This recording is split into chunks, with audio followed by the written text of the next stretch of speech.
Bismillahir Rahmanir Rahim. In the name of Allah, the Beneficent, the Most Merciful. I greet you with Islamic greetings. Assalamu alaikum wa rahmatullahi wa barakatuh.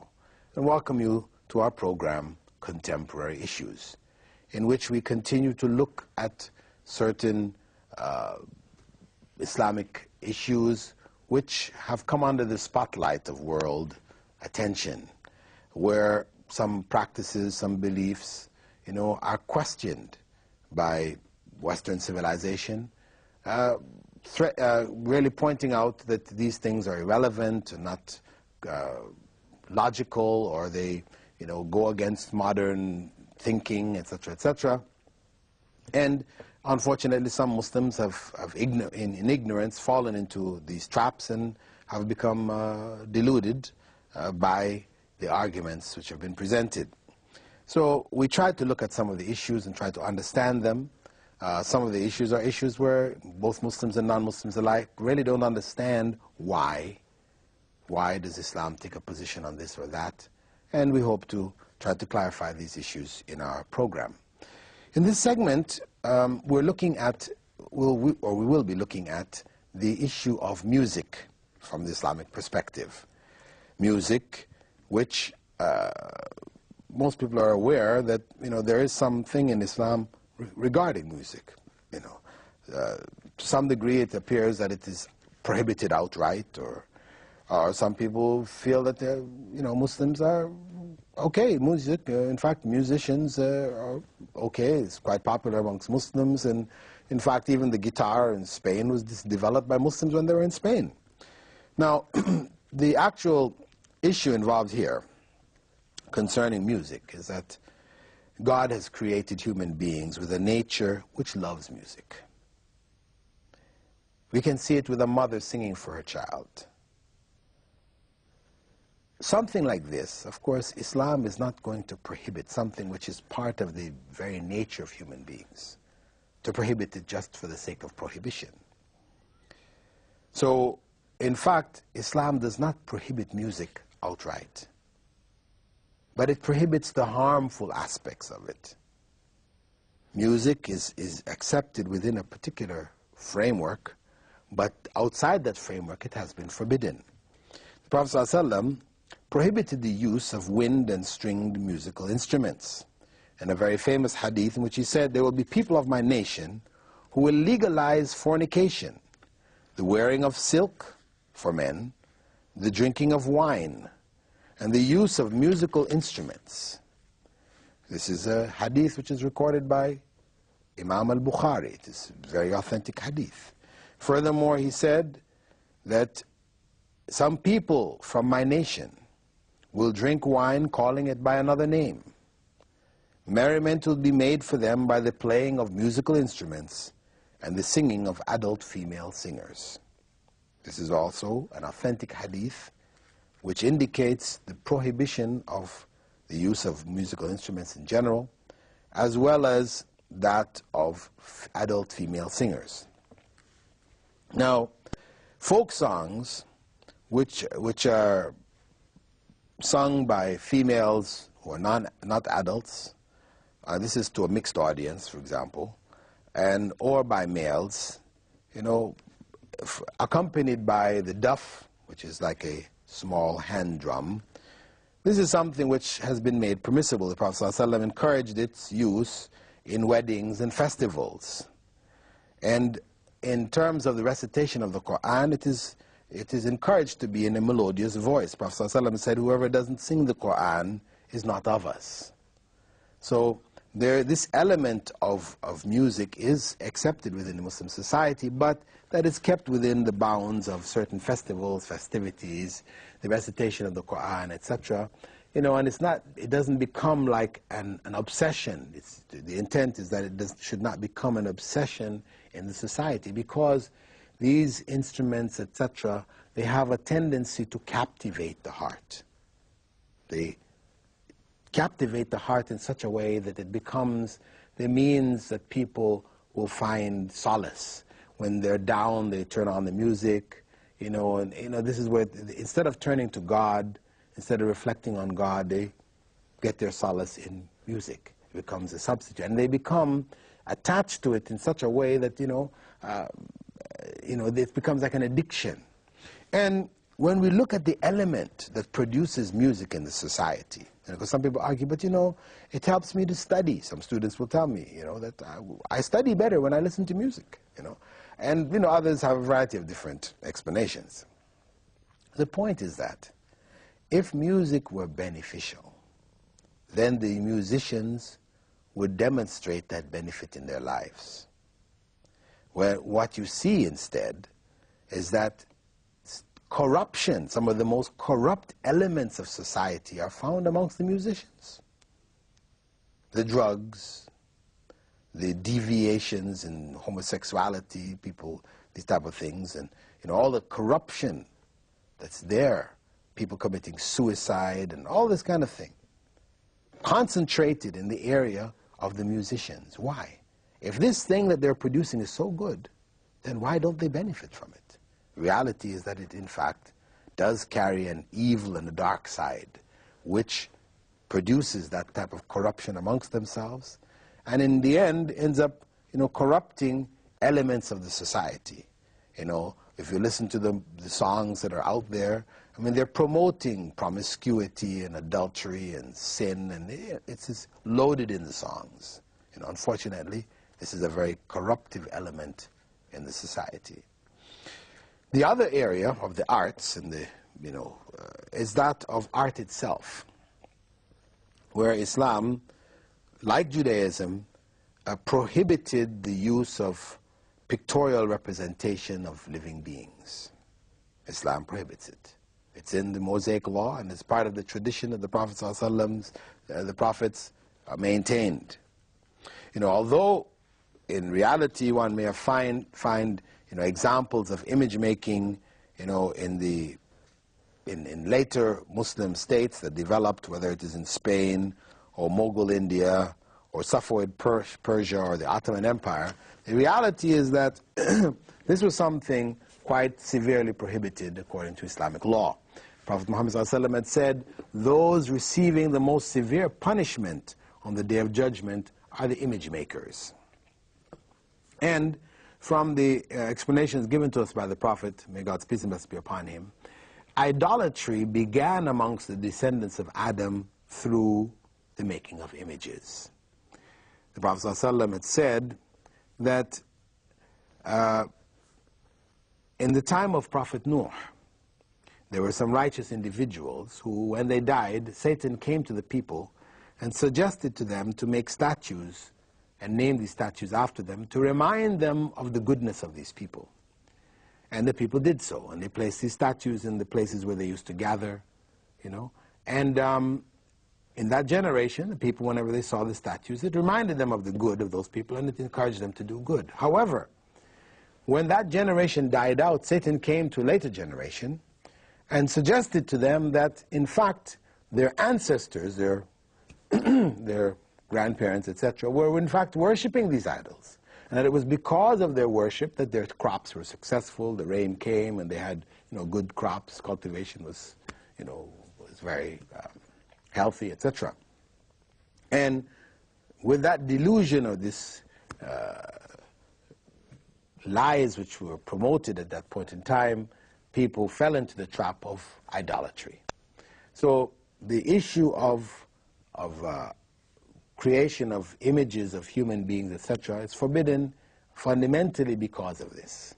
And if we look at those people involved in idol worship throughout the world, the vast majority of the idols which they worship are idols of living beings. Few people worship idols of planets or trees, etc. Most of the idols that we're talking about are living beings. Whether it's a human being with an elephant's head, or a monkey's head, or whatever, or it's a fish or a dog or whatever, people worship idols that are made in the form of human beings or animals. And so it has been prohibited across the board.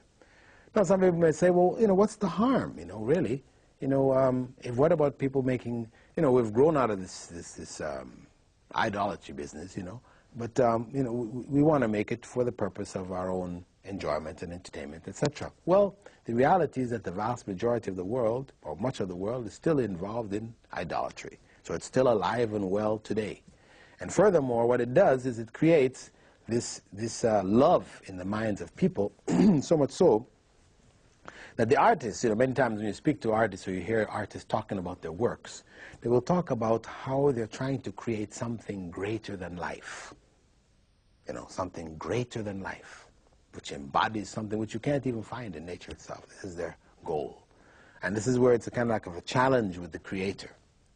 And this is why, in one of the statements of the Prophet, may God's peace and blessing be upon him, that, you know, on the Day of Judgment, those who are making the images will be asked to bring life back to their images in their challenge to the Creator, trying to imitate the Creator. Anyway, I mean, if we find an art lover, and they're told that, hey, this museum is burning down. There's a picture of Mona Lisa, Leonardo da Vinci's work, and there's a baby in there. You can only take one out. What are you going to take out? The art lover will not think twice. He'll say, I'll get the picture of Mona Lisa. We said, well, what about the child? They'll say, well, you know, there are many children born in the world. You know, if we lose a child, no big deal. There's other kids being born. But if you lose the Mona Lisa, this is something invaluable. So that work of art takes on an even greater value than human life. This is the sad state that those who love images have reached. So from the Islamic perspective, the making of images, you know, along with the production of music, you know, has been prohibited in Islam to protect the society from the harm which comes from it. Of course, as I mentioned, the Muslim world today, you know, in having deviated away from much of the teachings of Islam, I mean, one might be surprised to hear that. You say, well, why? We see images all the time in the society, you know, in our Muslim societies that we've been in, etc. You know, we hear music all the time, you know, these type of things. However, I mean, the principle of understanding Islam is not that Islam is what people do. You know, Islam is not what Muslims do, but what Muslims should do. And to know what they should do, one needs to learn what are in fact the teachings of Islam. And then after knowing that, then you judge Muslims in accordance with what Islam is. Not to judge Islam according to what Muslims do. The next topic that we'll be looking at is that of modern science and Islam. We know from the tradition which developed in Europe, where there was a clash between the church and science, where scientists were burnt at the stake, their books were burnt, and when their theories seemed to contradict or to challenge the beliefs of the church, which was dominant, the Catholic Church, which was dominant in Europe at the time, there was an attempt to crush science and scientific inquiry, etc., etc. And from that experience, the general understanding in the minds of many is that science and religion don't mix. You know, they're at odds with each other. However, when one comes into the realm of Islam, one finds that, no, this is not the case. Some of the leading scientists of the Muslim world were great theologians. They were quite knowledgeable Muslims. In fact, much of the knowledge which spurned the Renaissance and the development of science in the West, it came through Muslim Spain and Syria and Baghdad, you know, Damascus and Baghdad. This is where the science was preserved during the Dark Ages, which was what was known as the Dark Ages, the Middle Ages in Europe. These were the ages of, the golden ages of science in the Muslim world. So Islam is not opposed to science. In fact, on a conceptual level, science involves the discovery of God's laws in His creation. Human beings are not creating anything. They're only discovering these laws and then applying them. Right? God gives them the ability to apply them. So the laws themselves are from whom? From God. So knowledge of science, What is true science is ultimately from God. We're not talking about the theory and the false ideas that are in the minds of some scientists who promote, for example, that this world is without beginning. You know, the atheists among them who deny God's existence, etc. This is not scientific. There's no scientific proof. One cannot prove by science God's non-existence. In fact, science points to God's existence rather than to his non-existence. However, we're saying that when we look at the issue of scientific fact, we find that in fact it's in harmony with Islamic teachings. You find many verses in the Quran which address points and issues which modern science has only just begun to find, to discover. You know, you find when Islam speaks about the issue of the Big Bang, for example. In modern times, we talk about the Big Bang, or the development of the universe. You can find a verse in the Quran, in the 51st chapter, verse 47. You'll find Allah saying, I built the heavens with power, and it is I who am expanding it. In the 21st chapter, verse 31, you'll find similar statements of the expansion of the universe. You'll also find the movement of the sun mentioned in the Quran, you know, that it has its own cycle, that it's moving, and that it's running to an end, an ending point where the sun will end. You find that in the 36th chapter, verse 38. And you even find mentioned in the Quran that human beings will pass through the heavens, leave the earth and pass into the heavens, you know, going to the moon or whatever. We can find in the 51st chapter, verse 33, Allah saying there, O assembly of jinns and humans, if you can penetrate the regions of the heavens and the earth, then penetrate them. You will not do that except with the authority, meaning the authority of God. So, I mean, there is plenty, you know, plenty has been written about the Quran and modern science. From the Sunnah of the Prophet Muhammad, we find things which are only recently scientifically discovered based on modern scientific knowledge. So, Islam is not in opposition to science, not science fact, and the use of science for the benefit of human lives, etc. Now we have some sects amongst people, Christians, who shun modern science. They will drive around in buggies. They don't use electricity. They'll, you know, Islam is not in this kind of state. No, Islam will use whatever we can find in the society which is beneficial, scientific principles, technology, using it for the benefit of human beings and their society. This is part of and parcel of living and the right that humans have. Islam has no problem with this at all. But when we come to some of the theories of science, this is where we may find some problems. And one of the biggest problems is that of evolution. A modern scientific theory, though it's presented as a fact, which in fact is in direct opposition to Islamic teachings. And the theory of evolution will be discussed at some length in our coming segment. And we hope that you will come along to the program with us. You will follow our next program and be enlightened with regards to the Islamic position on evolution. As I said, evolutionary theory, not evolutionary fact. The facts which the evolutionists use, no one can deny. We have bones. These bones represent animals which were here on the earth, which died out. They are ancestors to living animals today. No one can deny these things. But how do we interpret these bones? That we will have a look at in our next program. With that, dear viewers, I'd like to thank you for being with us in this segment of our program, Contemporary Issues. You may write in to us, Sharjah Television, P.O. Box 111, Sharjah, UAE, if you have some suggestions of contemporary issues you'd like to hear. Otherwise, you may call into the television, or you may email myself at fld3@hotmail.com if you have certain questions. And we hope to see you in our coming programs. Assalamu alaikum wa rahmatullahi wa barakatuh.